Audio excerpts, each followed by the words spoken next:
آقا کریم نے صفوں کو سیدھا کرنے کی تلقین کرتے ہوئے کہا کہ مت سمجھنا کہ میں صرف آگے دیکھ رہا ہوں، میں آگے بھی دیکھ رہا ہوں، میں پیچھے بھی دیکھ رہا ہوں، تمہارے رکوعوں کو بھی دیکھ رہا ہوں اور دلوں میں پیدا ہونے والے خشوعوں کو بھی دیکھ رہا ہوں۔ یہ حضور کی نظر کا کمال ہے۔ اور حضرت عبداللہ ابن عباس رضی اللہ تعالیٰ عنہ فرماتے ہیں کان رسول اللہ صلی اللہ علیہ وآلہ وسلم یرا فی اللیل فی الظلمہ کما یرا فی النہار فی الضوء۔ حضور رات کی تاریکی میں یوں دیکھتے تھے جس طرح دن کے اجالے میں دیکھتے تھے۔ میں نہیں دیکھ سکتا، یہ دیکھو یہ روشنیاں ہیں، یہ لائٹیں لگی ہوئی ہیں اور میں یہاں سے دیکھ رہا ہوں، اگر یہ چراغاں ختم ہو جائے، یہ روشنیاں بجھ جائیں تو وہ دور چیزیں لکھی ہوئی ہیں وہ تو دکھائی نہیں دے گی، یہ کتاب میری جھولی میں بھی ہوگی میں پھر بھی نہیں دیکھ سکوں گا، اس لیے کہ میری آنکھیں نور ہیں، لیکن یہ اتنی دیر تک نہیں دے سکتی جب تک یہ خارج کی روشنی بھی موجود نہ ہو۔ لیکن حضور سراپا نور ہیں، حضور ظلمت میں بھی دیکھتے تھے، روشنی میں بھی دیکھتے تھے۔ چونکہ میری آنکھیں ان روشنیوں کی محتاج ہیں، کائنات کی ساری روشنیاں شمس و قمر بھی میرے حضور کے محتاج ہیں، اس لیے حضور علیہ الصلوۃ والسلام شمس و قمر کی روشنی کے محتاج نہیں تھے۔ حضور کی مبارک آنکھیں جو ہیں وہ اندھیرے میں بھی دیکھتی تھیں اور حضور کی آنکھیں روشنی میں بھی دیکھتی تھیں۔ آقا کریم علیہ السلام نے ایک موقع پہ ارشاد فرمایا وَإِنَّ مَوْعَدَكُمُ الْحَوْضُ وَإِنِّي لَأَنظُرُ إِلَيْهِ مِن مَقَامِي هَٰذَا، بخاری مسلم باقی کتب حدیث میں موجود ہے۔ فرمایا کہ تمہارا جو حوض کوثر پر وعدہ ہے جہاں میں تمہیں جام بھر بھر کے دوں گا، فرمایا میں یہاں کھڑا ہوں اور یہاں کھڑے ہو کے اس کو دیکھ رہا ہوں۔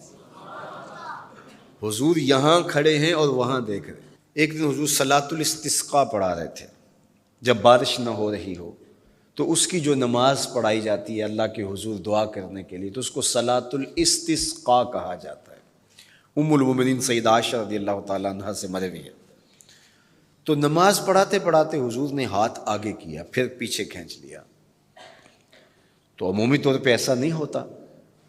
تو صحابہ نے جب دیکھا تو بعد میں کسی نے پوچھا حضور آج نماز میں آپ نے ہاتھ آگے بڑھایا اور پیچھے کھینچ لیا، مجھے بتائیے کہ حالت نماز میں نظر کہاں ہونی چاہیے؟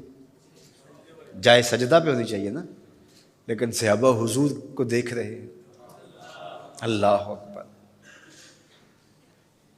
صحابہ سے کسی نے پوچھا کہ تم بتاؤ ظہر اور عصر کی نمازوں میں حضور قرات کرتے تھے؟ کہاں کرتے تھے، بخاری میں ہے۔ تمہیں کیسے پتہ ہے کرتے تھے؟ کہا نحن نعلم باضطراب لحیتہ، ہم حضور کی مبارک داڑھی کی جنبش سے اندازہ کرتے تھے کہ قرات ہو رہی ہے۔ معلوم ہوا نماز بھی چلتی رہتی تھی، رخ محبوب کی دید بھی ہوتی رہتی تھی۔ اور اقبال کہتا ہے شوق تیرا اگر نہ ہو میری نماز کا امام، میرا رکوع بھی حجاب میرا سجود بھی حجاب۔ اللہ اکبر۔ تو حضور نے ہاتھ آگے بڑھایا اور پھر کھینچ لیا۔ پوچھا گیا حضور یہ آج نماز میں ایک نئی چیز ہم نے دیکھی، آپ نے ہاتھ آگے بڑھایا پھر کھینچ لیا؟ فرمایا ہاں، جنت میں کھجوروں کا ایک خوشہ لٹک رہا تھا، میں اس کو توڑنے کے لیے ہاتھ ڈالا تھا پھر میں نے چھوڑ دیا، اور اگر میں توڑ لیتا تم قیامت تک کھاتے رہتے ختم نہ ہوتا، لیکن میں نے کہا نہیں چلو پھر قیامت کو ہی صحیح۔ اب حضور کھڑے کہاں ہیں؟ مدینہ المنورہ میں، اور جنت کہاں ہے؟ سدرۃ المنتہا سے اوپر۔ سر پٹ گھوڑا دوڑے اور تیز رفتار گھوڑا، تازی گھوڑا، 500 سال دوڑنے کے بعد پہلے آسمان تک پہنچے، پھر اتنی موٹائی آسمان کی، پھر دوسرا آسمان، پھر تیسرا آسمان، درمیان میں پھر خلائیں بھی، پھر وہاں سے 7 آسمانوں کے بعد کہیں سدرۃ المنتہا، اور قرآن بتاتا ہے کہ جنت بھی سدرۃ المنتہا کے پاس ہے، پھر آگے جنت، اور جنت کے جو درخت ہیں وہ 70,000 سال کی اونچائی پر ہیں، وہاں لٹکتی ہوئی کھجوروں کے خوشے، اور حضور علیہ السلام نے یہاں کھڑے ہو کے ہاتھ بڑھایا اور وہاں حضور کا ہاتھ پہنچ گیا۔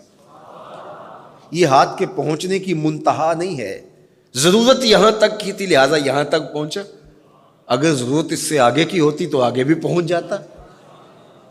تو حضور کا ہاتھ یہاں سے یہاں تک پہنچا. یہ حدیث پاک میں نا، میں اور آپ ہاتھ اٹھائیں تو ہمارا ہاتھ کہاں تک پہنچتا ہے؟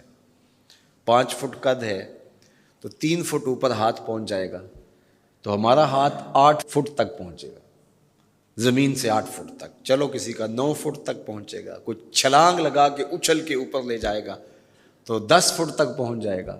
البتہ ہماری نظر بہت تیز ہے.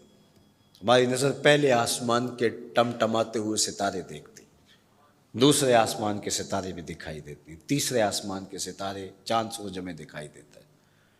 ہمارا ہاتھ 3 فٹ تک یا 10 فٹ تک پہنچتا ہے، نظر تیسرے آسمان تک پہنچتی ہے. اور جس کا ہاتھ جنت تک پہنچتا ہے اس کی نگاہ کہاں تک پہنچتی ہوگی، اس کی نظر کا کمال کیا ہوگا. اس لیے فرمایا انی ارا ما لا ترون واسمع ما لا تسمعون. جو میں دیکھتا ہوں وہ تم نہیں دیکھتے، جو میں سنتا ہوں وہ تم نہیں سنتے. اپنے حواس کو نبی کے حواس پر قیاس کرنا یا نبی کے حواس کو اپنے حواس پہ قیاس کرنا سوائے جہالت کے اور کچھ نہیں ہے. چے نسبت خاک را بعالم پاک، کہاں ہم کہاں ان کی ذاتیں بابرکات. اس لیے فرمایا انی ارا ما لا ترون واسمع ما لا، جو میں دیکھتا ہوں وہ تم نہیں دیکھتے، اور جو میں سنتا ہوں وہ تم نہیں سنتے. اللہ اکبر.